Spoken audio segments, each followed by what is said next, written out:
Hello guys, स्वागत है आप सभी का आपके अपने यूट्यूब चैनल में जिसका नाम है सही है।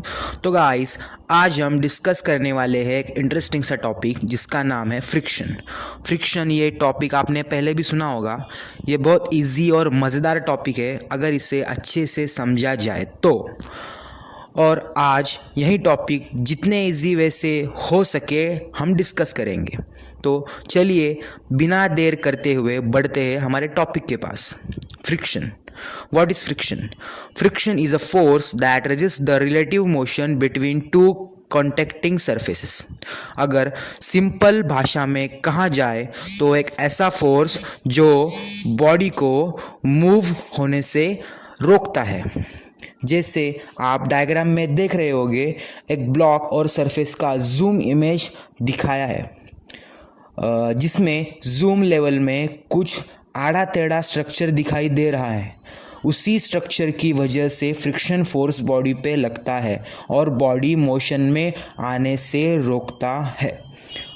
अब आगे इसके आते हैं दो टाइप्स, जिसमें पहले है स्टैटिक फ्रिक्शन और दूसरा है काइनेटिक फ्रिक्शन। ये दोनों भी सेम ही है, बस थोड़ा सा फ़र्क है।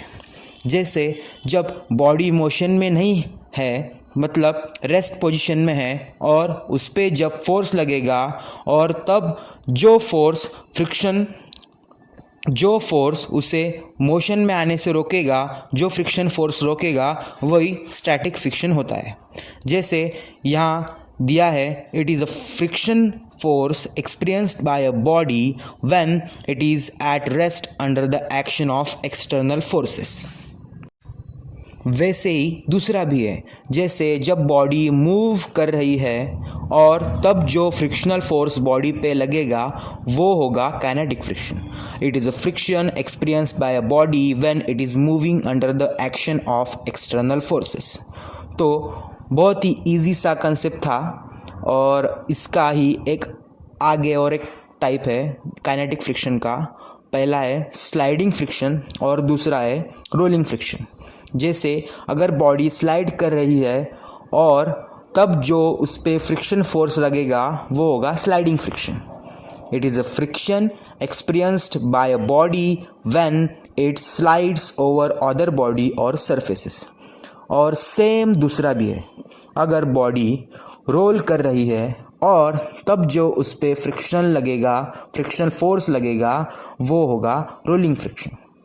It is a frictional force experienced by a body when it rolls over other body or surfaces. ये हो गए हमारे टाइप्स ऑफ काइनेटिक फ्रिक्शन। अब आगे आते हैं हमारे limiting equilibrium. For a body there is a limiting value to the frictional force up to and within which body remains in equilibrium, but it is just on verge of sliding. अगर सरल भाषा में कहा जाए तो pick point जहाँ frictional अपने max position पे होगा वही हमारा लिमिटिंग इक्विलिब्रियम होता है। अब आगे है coefficient of static friction. It is a ratio of force of friction in static to the normal reaction R, और इसका expression F directly proportional to R ऐसे होता है। अब हमें प्रोपोर्शनलिटी के साइन को हटाने के लिए एक कांस्टेंट लिखना होगा, और वही कांस्टेंट है म्यू। अब इक्वेशन आएगा F is equals to mu R, और इसमें से अगर हमें म्यू निकालना होता तो R एंड F के डिवीजन में जाएगा और mu is equals to F upon R, ये एक्सप्रेशन मिलेगा। और सेम इसी तरीके से कोएफिशिएंट ऑफ काइनेटिक फ्रिक्शन का भी है। It is a ratio of a kinetic friction force to the normal reaction. अब सेम वैसे ही mu is equals to F upon R ऐसे ही आएगा, बस वहाँ पे static friction coefficient of static friction में F जो होगा वो स्टैटिक फ्रिक्शन का होगा, और यहाँ पे जो होगा वो F is equals to kinetic friction होगा। ये K और S जो भी है वो स्टैटिक और काइनेटिक फ्रिक्शन को यूज़ होता है। अब आगे देखेंगे एंगल ऑफ फ्रिक्शन। ये भी सिंपल है बट इसमें आएंगे इसके definition. For impending motion the angle between normal reaction and resultant force of friction when an object in just about to move. कुछ नहीं दोस्तों, simple body plane horizontal surface पे है और उसके फ्रिक्शन फोर्स एक एंगल पे लग रहा है, तब नॉर्मल रिएक्शन और जो फ्रिक्शन फोर्स के बीच जो एंगल होगा वही एंगल ऑफ फ्रिक्शन होता है और इसे पाई से डिनोट किया जाता है और इसका फॉर्मूला होता है pi is equals to tan inverse mu. और इसी में बस म्यू की वैल्यू चेंज कर दो। अगर म्यू एस की वैल्यू रखोगे तो एंगल ऑफ स्टैटिक फ्रिक्शन मिलेगा और अगर म्यू के की वैल्यू रखोगे तो एंगल ऑफ काइनेटिक फ्रिक्शन मिलेगा। अब और उसी तरीके से है एंगल ऑफ रिपोज।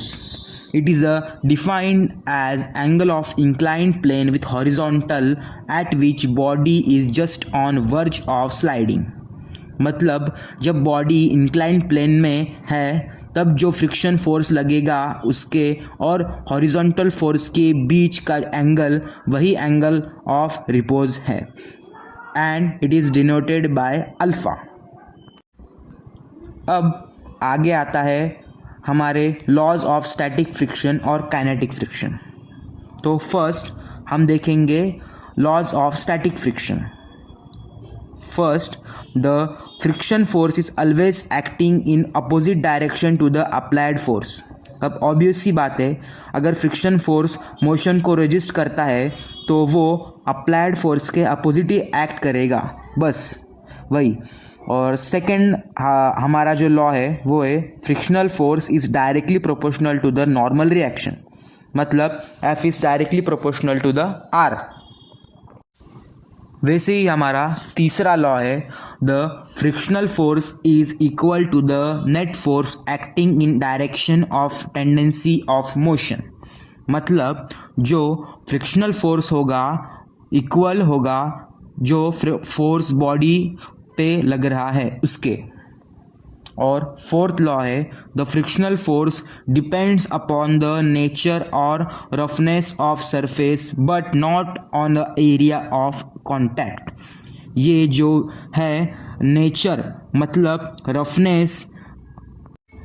रफनेस पे डिपेंड करता है। अगर रफनेस ज़्यादा है तो फ्रिक्शनल फोर्स भी ज़्यादा लगेगा, पर ये एरिया ऑफ कांटेक्ट पे डिपेंड नहीं करता। और ऐसे ही लॉ ऑफ काइनेटिक फ्रिक्शन भी है। First law, the kinetic frictional force is directly proportional to the normal force between the two surfaces in contact. ये भी जो है वो जो टू फोर्सेस के बीच में जो नॉर्मल रिएक्शन है उसको डायरेक्टली प्रोपोर्शनल होता है।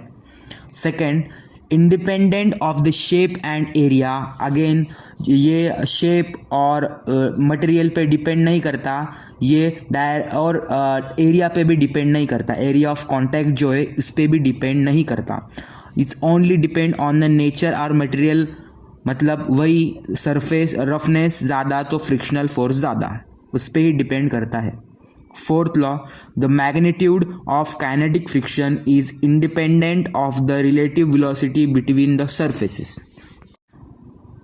बस यही चार काइनेटिक फ्रिक्शन और स्टैटिक फ्रिक्शन के लॉ थे जो यहाँ पे ख़त्म हो गए। तो यहीं पे ख़त्म हो गया लॉ भी।